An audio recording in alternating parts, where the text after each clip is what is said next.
name's Paula and I'm a play therapist, and I am currently hiding under a blanket in my playroom in my house. I am thinking about hide and seek and what it means for children and their development. And so I thought, what better way to do it than to play hide and seek? So I'm hiding here. Someone is out there looking for me. I've got a slightly wobbly feeling in my tummy. I feel like slightly excited, like slightly scared. I don't know how long I can keep up this feeling before I pop. But I've got a feeling as well that I've been here a while, and I think the person who is looking for me may have wandered off to do something else. So I may have to go out and investigate. So we're going to have a quick think about hide and seek and children's development. So I'll see you in a minute. So when we think about hide and seek with a securely attached child who's developing without any sort of obvious hindrances or obstacles, we look at how they work first through peekaboo as an infant, so just hiding behind their hands with their carer in sight, through to hide and seek, where they might be hiding just for a few moments or increasingly far away for longer. Hide and seek is an excellent opportunity to develop things like executive functioning. So executive functioning is what makes us unique among animals. It involves the prefrontal cortex, which is the front part of our brain, the most developed part, which is still developing in children. So that would be skills like emotional regulation. So you imagine the anticipation and excitement of being about to be found and managing to sort of control that. It involves things like self-control and impulse control, so that they don't blurt out, I'm hiding here, that they can kind of keep that to themselves.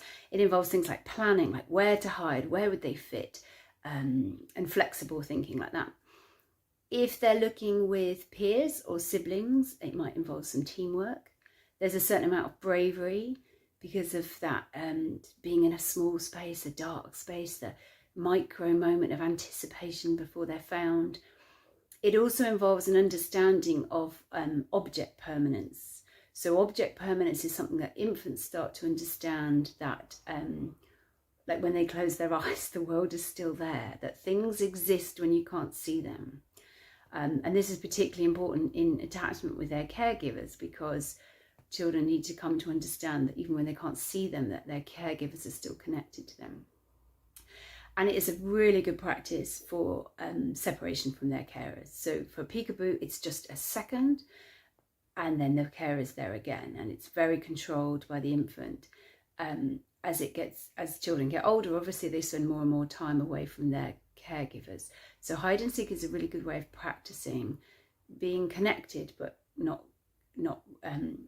within eyesight, being separated from their carers. And it's also, to a certain extent, an opportunity to look at theory of mind, which is our understanding that what we think isn't what everyone else thinks. So small children have to learn that everybody can't see into their minds, that they won't know where someone else is hiding, and they won't know where they're hiding, and everyone's trying to work out what's going on. So these are all skills that are learned through hide and seek. So these are for healthy, developing children to learn. And we'll look in a minute at how to do good hide and seek. What is a recipe for good hide and seek? Essentially, hide and seek is a game of sort of build up, climax, and then discharge of energy.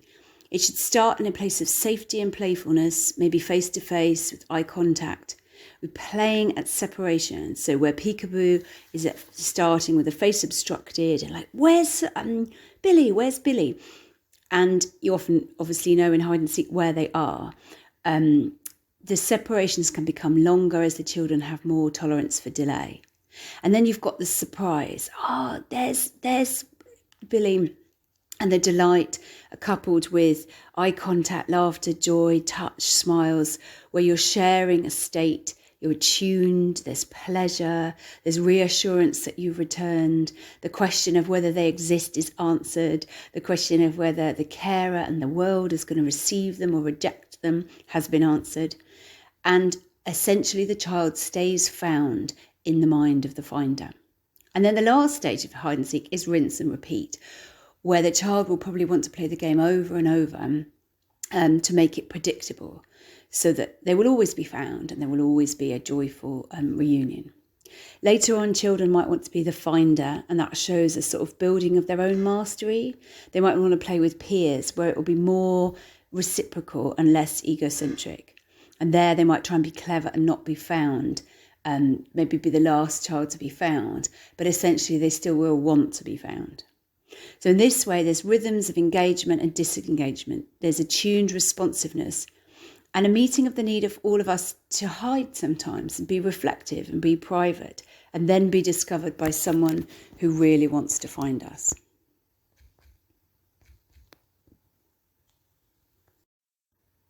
So what happens when things have gone wrong? Winnicott, who was a British psychoanalyst and paediatrician, said, "It's a joy to be hidden, a disaster not to be found." Hide and seek is essentially a remembering of the first finding, the first joyful reception as they entered the world and experienced their own existence. But what if they weren't received in a positive way? A child may not be able to believe your pleasure in finding them. Hiding might have been a way of protecting themselves, either literally hiding or psychologically hiding behind a false self. Maybe there is a failure to progress, and they may find themselves both wanting and not wanting to be found, trapped in time because of an attachment experience that wasn't fulfilling. Then the anxious thrill and anticipation of being found might be fear-inducing, and the predicted pleasure in being found not predictable, the rhythm of it not felt in the body. Children who've learnt to expect the unexpected can't settle into expecting the expected. Or hiding may be linked with feeling shame, or body memories held implicitly. Those small spaces might be cosy or scary, and the way in which they have been found might have been aggressive or with tenderness. So in this case, hide and seek needs to be done really slowly and carefully, letting the child guide you about who's to find them, how they're going to be found, and at what pace.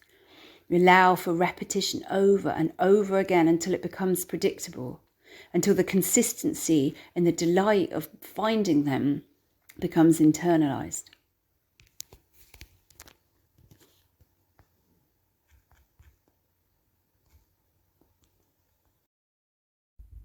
So I guess this it might be useful to have a think about, as an adult, like how do we hide?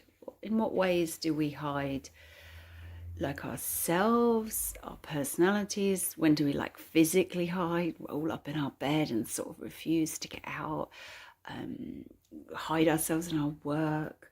Like, you know, how do we want to be found? Do we want to be found? Who do we want to be found by, and how? And for children, what are they hiding from? Who do they think's disappeared? How do they want to be found? Do they want, when do they want to be found, and by who?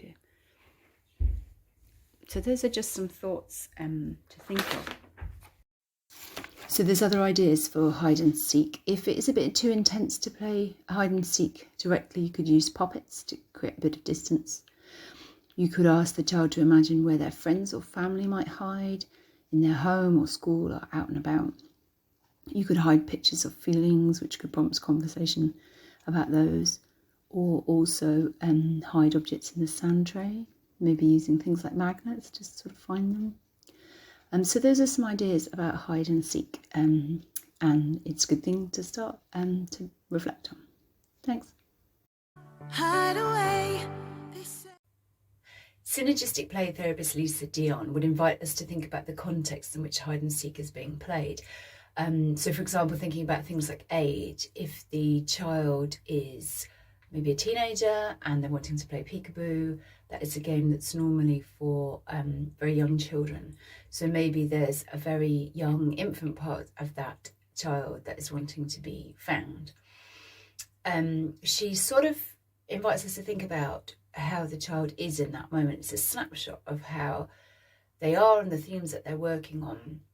So we might be set up to feel a certain way. So that's really interesting information for us, that we're being offered an experience, quite possibly, that gives us an insight into how the child is. So that might be being tricked, or being made to hide and then not being found, or like observing the way in which they do the hide and seek, and whether they find parts of it difficult, whether they find it difficult to hide, difficult to be found.